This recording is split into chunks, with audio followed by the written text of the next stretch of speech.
Hey everybody, I'm Dave with Growing the Home Garden. Please forgive my messiness today because I have been out mowing our property. We've got the 7-acre piece of land that we are going to be building a new house on later this year. And I was out here getting some of the groundwork kind of cleared out and stuff like that. So I thought I'd show you around a little bit. Here we are. You can kind of look in the background. You can see a nice open field area. Left the door of the truck open. I can fix that. Anyway, but nice and private, lots of space, 7 acres. A full acre of it though is actually our driveway. So it's a really long driveway behind some other properties over here, and it should be just a really nice place for us to build a house, have our family here, and of course do a bunch of gardening. So let me show you a few things here, what I've done so far today.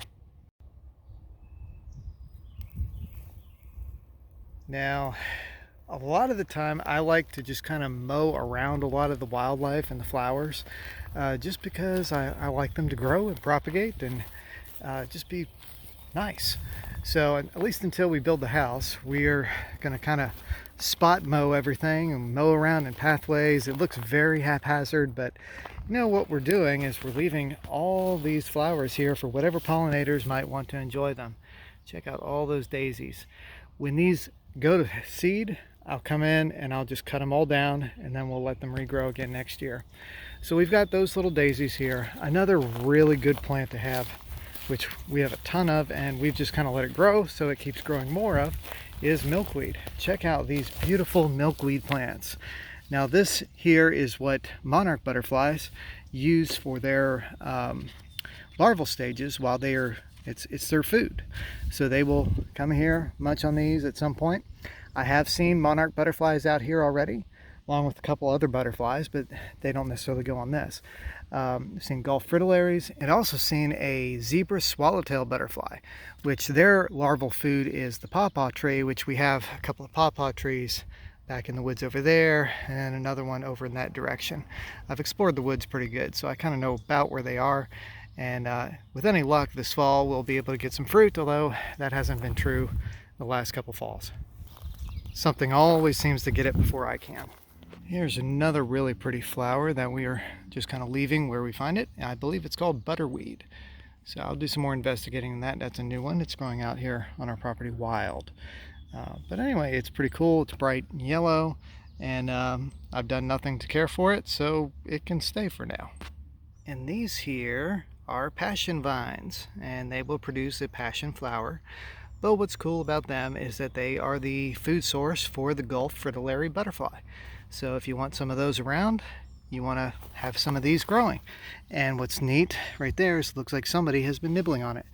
So hopefully we'll be having some Gulf fritillary butterflies, at least more than the one I saw today. Now these are not blooming yet, but they will be soon. This is butterfly weed. It's related to milkweed. It's in the Asclepias family. But it will have these bright orange flowers coming up over here on top, and they are great as a nectar source for many types of insects.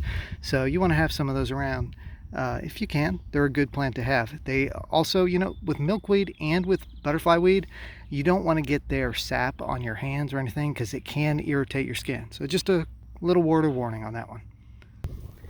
And this plant with this easily recognizable fern-like foliage is Achillea. Often called yarrow.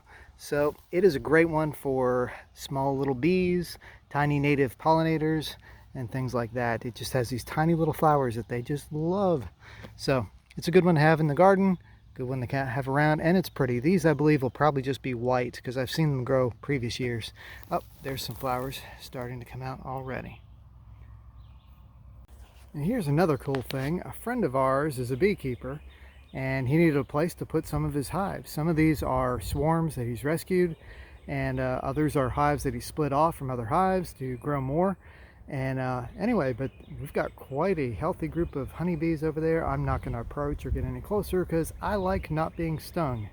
But anyway, I love to support our local agriculture and the insects in the area.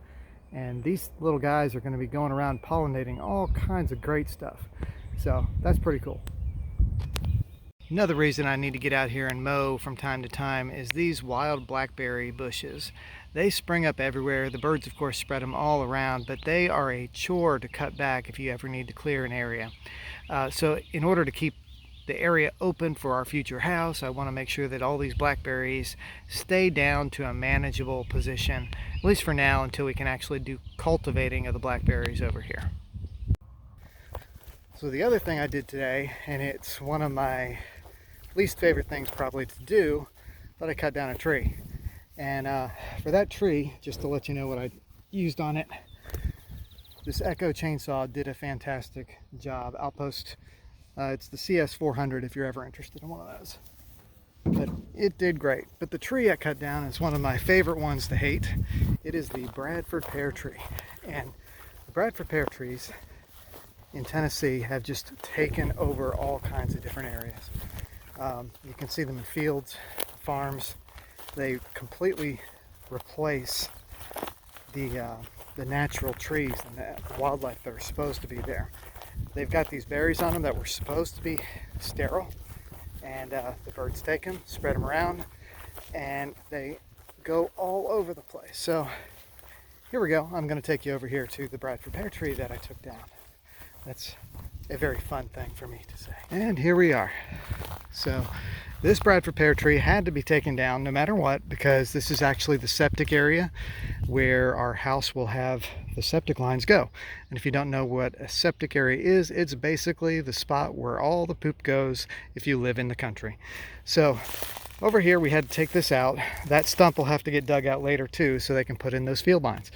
And right over there you can see all this Bradford pear tree. It's a pretty good size one, probably about 8 or 9 inch diameter there on the trunk, and it leaves a lot of waste. I also cut down a locust tree because it will have to go.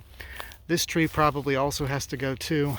And over here there are a couple trees that have to leave. This was a box elder, and I'm hoping to leave the dogwood there because I love dogwoods, but it might have to leave. Those are persimmon trees right there, and I've got quite a few persimmon trees on the property that will have to go. Hopefully that middle tree can stay, being a dogwood, and those 2 cedar trees can probably stay. So I'm hoping we have enough space here for the field lines to do what they need to do. But I'm going to let this tree lay here for a few days until it dries out, so that the sticks and branches will be a little bit easier to move. Whatever leaves can fall off them, make them a little lighter, and then I'll get my kids out here to help me move everything around. But we still have a few things to do. As far as this tree goes, to clean it out, it's not too hard to do. These are smaller trees. So I hope you enjoyed that quick little look here at our property and what I've been doing today. The schedule for us is we're shooting for July as a start date. So we've got a house plan, got that put together. When it started, we initially drew our own house plan, and it was great. It looked great. It was exactly what we wanted. And then we found out it was way too large for us to afford to be able to do. So we had to find a different floor plan and shrink it down a bit. Lumber is expensive, and you got to pay for it somehow. So on the property, let me flip the camera around here. There's my truck, and then over there where those green posts are where we'd like to put the house, right over there. So it will kind of overlook this direction, which is facing a somewhat westerly direction, so we can have those western sunsets on the front porch of the house. But it should be fun. We're probably looking at a move-in date of maybe next March. So that basically means this will be the last year gardening at my current location. And some of what I'm going to have to do down the road are moving plants, potting up plants that I want to save. So we'll be doing a lot of that. And probably reducing what I've got over there, because most people are not going to want to do as much as I have done in the garden over there. It's just not everybody's into it like that. So I need to thin it out and move everything I can over here that I want to save, and that what I want to do again with over here. So that's the plan going forward this year. There's going to be a lot of things changing. There's a lot of opportunity over here for us to garden and do lots of different projects and things, and we're really excited about it. So if you want to follow along, hit the like button, subscribe. I'm Dave with Growing the Home Garden. Thanks for watching.